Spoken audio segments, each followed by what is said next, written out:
عباده الذين اصطفى أما بعد أعوذ بالله من الشيطان الرجيم بسم الله الرحمن الرحيم وإن تعدوا نعمة الله لا تحصوها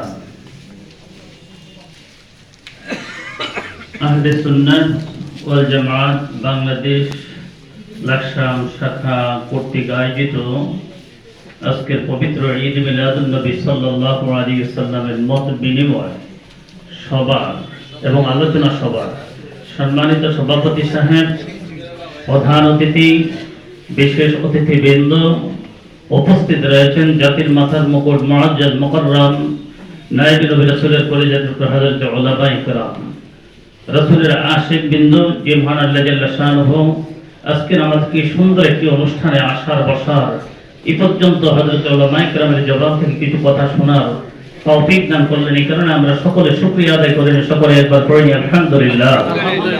একটু সকলে জবান খুলে বললে খুশি হবে। সকলে একটু পড়ি আলহামদুলিল্লাহ।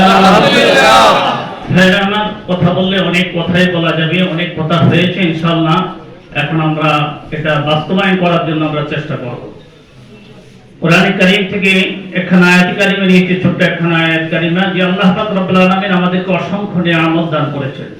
ওই নিয়ামতের যদি গণনা করা হয়, গণনা করতে করতে করতে করতে করতে কিয়ামত হয়ে যাবে। এরপর আল্লাহ পাকের দেওয়া নিয়ামতের গণনা করে কেউ কখনো শেষ করতে পারবে না। ওই সকল নিয়ামতের মধ্যে সর্বশ্রেষ্ঠ নিয়ামত যেটা, তিনি হলেন মুহাম্মদুর রাসূলুল্লাহ সাল্লাল্লাহু আলাইহি ওয়াসাল্লাম। কি ঠিক না ভাই? একটু সকলে জবান খুলতে হবে, ঠিক না ভাই? এই মুহাম্মদুর রাসূলুল্লাহ সাল্লাল্লাহু আলাইহি ওয়াসাল্লাম নামক নিয়ামত যদি না হতো, قال الله تعالى لولاك لما خلقت الافلاك বলা হয়েছে, কোন কিছু সৃষ্টি করা হতো না। তাহলে এই নিয়ামতের পক্ষে আমরা থাকতে রাজি কি রাজি না? সকলে রাজি আছে? এই মিলাদুন নবী আমরা চাই কি চাই না? আমরা কিয়াম মিলাদ চাই কি চাই না? আমরা জিয়ারত চাই কি চাই না? অতএব কোন বাতুলতার কথায় আমরা মাথা দিতে রাজি না, তাদের কথা মানতে রাজি না।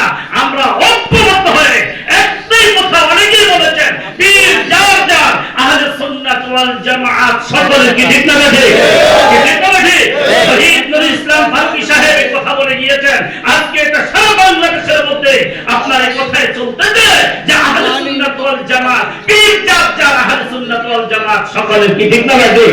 অতএব ভাইরা আমার, আমরা মিলাদুন নবী চাই। আমার এই 57 বছর জীবন বয়স চলতেছে।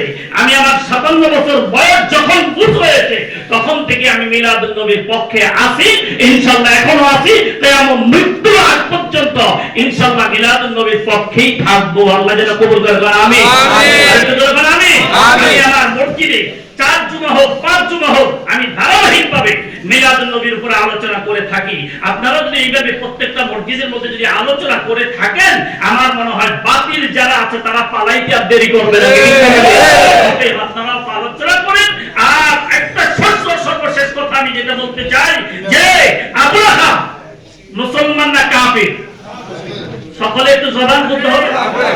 আপনারা কি আপনাদের কারো সন্তানের নাম কি আবু লাহাব আছে? পৃথিবীর কেউ কারো সন্তানের নাম আবু লাহাব রাখে? তাহলে আপনারা কথা বলতে ভয় পান কেন? আবু লাহাব কি মুসলমান না কাফের? আবু লাহাবের শানে, আবু লাহাবের বিরুদ্ধে স্বতন্ত্র একটি সূরা নাযিল হয়েছে, সূরা লাহাব। কি ঠিক না ঠিক? উম্মে জামিল এবং সে তারা দুইজনে জাহান্নামী হয়ে যাবে। কিন্তু তার ব্যাপারে বলা হয়েছে, বুখারী শরীফের মধ্যে এসেছে, আমার রাসূলের জন্মের কারণে, বিলাদতের কারণে, মাউলুদের কারণে দেখা যায় রাসূল ওই আবু লাহাব খুশি হয়ে এই শাহাদাত অঙ্গুলি দ্বারা সুয়াইবাকে আযাব করে দিয়েছিলেন। দেওয়ার কারণে দেখা যায় লোকটা আপনার মঙ্গলবার থেকে আরম্ভ করে রবিবার পর্যন্ত জাহান্নামের আগুনের মধ্যে জ্বলে। আর সোমবার দিন আসলে তাকে জাহান্নাম থেকে ছুটি দেওয়া হয়। আল্লাহু আকবার। আরে চিৎকার করে বলেন আল্লাহু আকবার। ছুটি দেওয়া হয়। ছুটি দেওয়ার পরে এই লোকটা শাহাদাত অঙ্গুল যখন মুখের ভিতরে ঢুকায়, এক প্রকারের মধু, কেউ লিখেছেন পানি বের হয়, হওয়ার কারণে 1 সপ্তাহ পর্যন্ত যে কষ্ট পায়, ওই কষ্টটা তার থেকে দূর হয়ে যায়। কষ্ট করা হলো কেন এই পানি বাইর হয়? একমাত্র রাসূলকে মিলাদুন নবী, রাসূলের জন্মের কারণে খুশি হইয়া এই শাহাদাত অঙ্গুলি দ্বারা আযাব পড়ার কারণে আল্লাহ পাক তাকে পুরস্কার দিয়েছে। তাহলে সেই লোকটা সায়াসমা নারান জাতানা হাত বলা হয়েছে, যে লোকটা অচিরেই জাহান্নামে যাবে। এই লোকটার ব্যাপারে যদি সপ্তাহে একদিন জাহান্নাম থেকে যদি ছুটে যেতে পারে, আমরা তো আশিকে রাসূল, আমরা তো ইমানদার, আমরা তো রাসূলের সৈনিক, কি ঠিক না বেঠে? কি আমরা কি রাসূলের সৈনিক না?